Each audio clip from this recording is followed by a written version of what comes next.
When it comes to cycling, there is one man who has seen almost everything over the past 50 years. He is the voice of world cycling, and it is a real treat to have commentator Phil Liggett join us live from vibrant Adelaide. Yes, Phil, this is the 22nd year of the Tour Down Under, and you were there when it all started. I was indeed, Tim. They flew me out the year before it all started to ask me to have a look along the routes to see what they thought. Could this make a race similar to the Tour de France? Was it viable? But they'd researched it very well. John Olsen was the Premier in those days, and Mike Turter became the first race director. He actually is doing his last race in a few days' time as race director. And it took off. There was 40,000 people at the end of the first stage on the terraces of Adelaide, and it was unbelievable. I remember John Olsen saying, "I told you this would be a success. We want another grandstand and another 10,000 people here when we come back in a week's time." And he got them, and they came. Phil, it has been a real rough time for Adelaide and South Australia with the bushfires, but it's certainly open for business, isn't it? Yes, very much so. I went up into the Adelaide Hills. I met the mayor of the Adelaide Hills Council, and she took me around and showed me the devastation. 83 people lost their homes. 83 houses were burnt down. One person lost his life. He tried to stay and defend his property. The animal destruction is simply unbelievable, but they wanted the world to know that the Tour Down Under, they wanted it to come. They want to show the world that they're still open for business. And indeed, the town, excuse me, the town of Woodside has just been voted today by the organisation the most decorated town of the Tour Down Under. They've got the whole place, bicycles everywhere, the racing jersey of the team. They will fight back. They were actually ready for the fires. They had good contingency plans. The CFS went into action, not to stop the fires burning in the vines and in the trees, straight to the homes to keep the flames away from the homes, and largely they succeeded. Oh, it's an event very dear to my heart, of course. I had the opportunity to host it with you for a number of years, and it's grown in prominence. It's now the start of the UCI World Tour. Yes, it is very much indeed, Tim. The world of cycling starts here now, as it's done since 1999, but the race has proved its worth with its standard of organisation, the quality of its cyclists, so the UCI has given it the highest honours. It is a World Tour race now. It brings in over $70 million, I think the figure is this week, in tourism for the area. We're looking for our millionth spectator in any one event. This time out, we're stuck on about 807,000 watching on a daily basis. Everything is upward, and it's because the whole of South Australia gets involved. It's not just an organiser and a bike race and a few cyclists. It is the government, the police, all of the councils, all of the towns around. And Mike Turter, his most difficult job every year is to decide which towns can get the race, because he has a list as long as your arm of the towns and councils who want the race. Phil, let's talk about the women's race. What's the latest there? Ladies, there were 2 days in today. As I speak, they'll all be going to the start of the third stage of the Women's Tour Down Under. Yesterday, the winner, the only winner of this race for the last 3 years, Amanda Spratt, she's also the new Aussie Road Race Champion of a week. She's got the lead yesterday with a great performance, a good attacking ride by her team, Mitchelton Scott, and she took it out. She's now in charge. She wears the leader's jersey today. If she survives today as the leader, and who says she won't, tomorrow when we finish the race downtown outside the Hilton Hotel in the centre of Adelaide, I think that'll be a formality for her because the hills will be behind her. But today's a big day. And a big challenge for South African Daryl Impey, going for his third straight TDU. The one's hard enough to win, and he's got these Aussies like Richie Port and Rowan Dennis hot on his heels. Yes, I mean, the Australians have won this race, in fact, 12 out of the possible 21 so far. But the last 2 years, the South African champion, Daryl Impey, has been in charge. Of course, he rides on Jerry Ryan's Mitchelton Scott team, and they brought a strong team. They brought Simon Yates this time, the Englishman, who won the Tour of Spain a couple of years ago.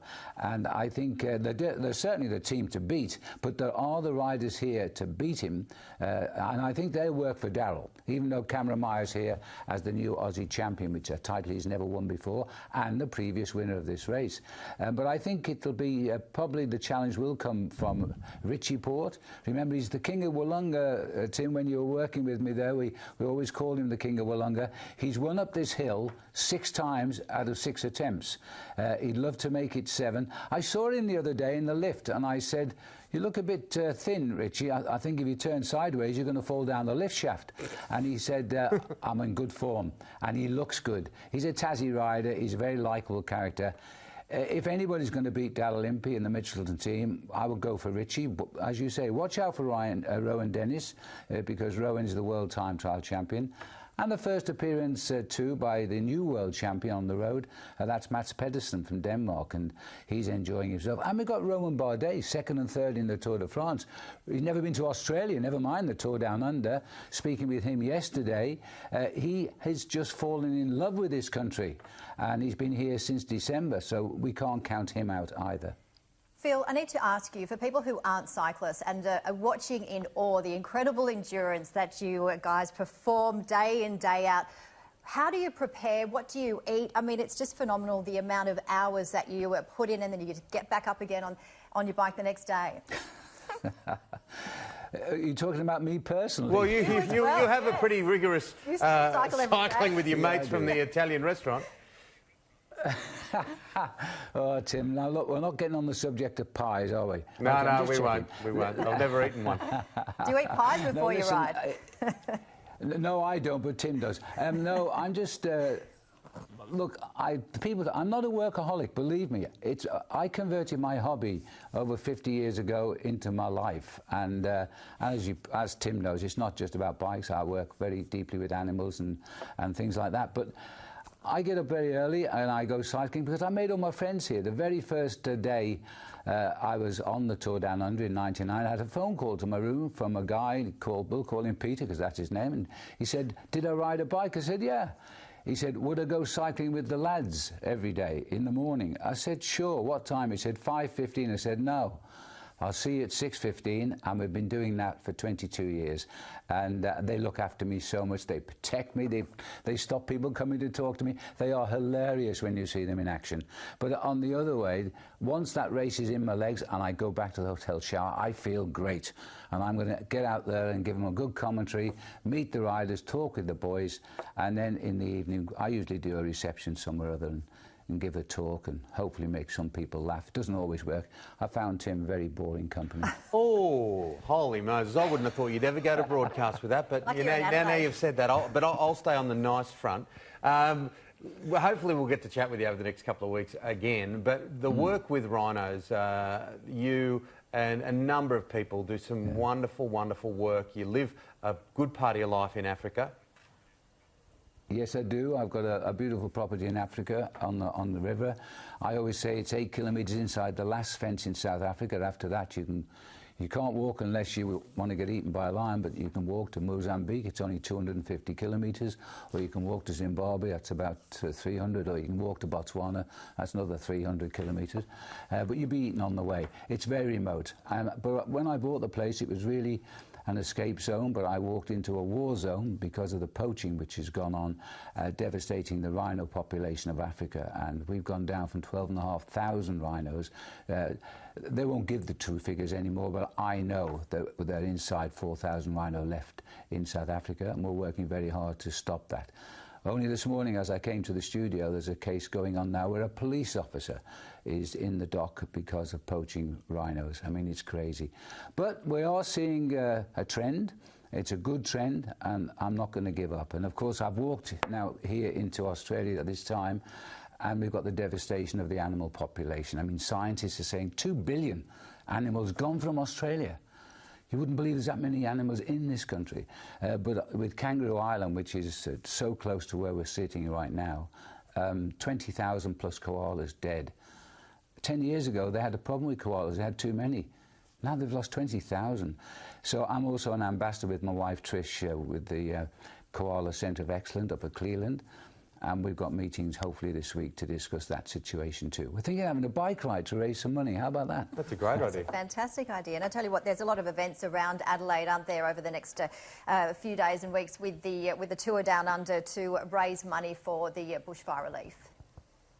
Yeah, absolutely. And in fact, Santos has already donated, the sponsors of the Tour Down Under, $600,000. But now the riders on the first race, which is on Sunday, have donated all of the prize money to the firefighting service and to the relief situation here. And Santos immediately doubled it. So everybody is on the same side, and we want everybody to come out at the other end of it in a much happier state than they were in December. Now, we'll lighten the subject a little bit because the late, great Paul Sherwin, a wonderful friend of yours and long-time commentator, him and yourself, and I got in on the act, we used to test all the pies of every town we go to. Now, are you still doing it? Do you know what, Tim? I said to somebody only last night, I've only had one pie since I came into Australia, which was on January 1st. As you know, Paul's first job was to get the pies when we arrived at the commentary position, and he found the best pie shops. He went into all how they're made. He chatted with the people. For example, when I went up with the mayor to Lobethal in the Adelaide Hills 2 days ago to look at the fire damage, because it came so close to Lobethal, it stopped short of the pie shop by a matter of 100 metres. And I said, do you know Lobethal's got one of the best pie shops in Australia? And she said, yes. She did. So, yeah, we've had some wonderful times. Well, I think the iconic pie of Australia, well, it's very special to us, and it was certainly special to Paul. And looking at you, Tim, it's pretty special to you as well. Oh, well, we used to be such good friends, Phil. Look, all the best with the Santos Tour Down Under, and hopefully we will chat over the next couple of weeks. It's always a delight, and our love to Trish. I hope so. Yeah, well, I hope she's watching you right now, but she's going dancing this morning. As you know, she dances her life away when she gets to Australia with her old dance partners. But I'm sure she stayed at home just to see you. Oh, that's nice. Well, Janie's a dancer as well. Yeah, there you go.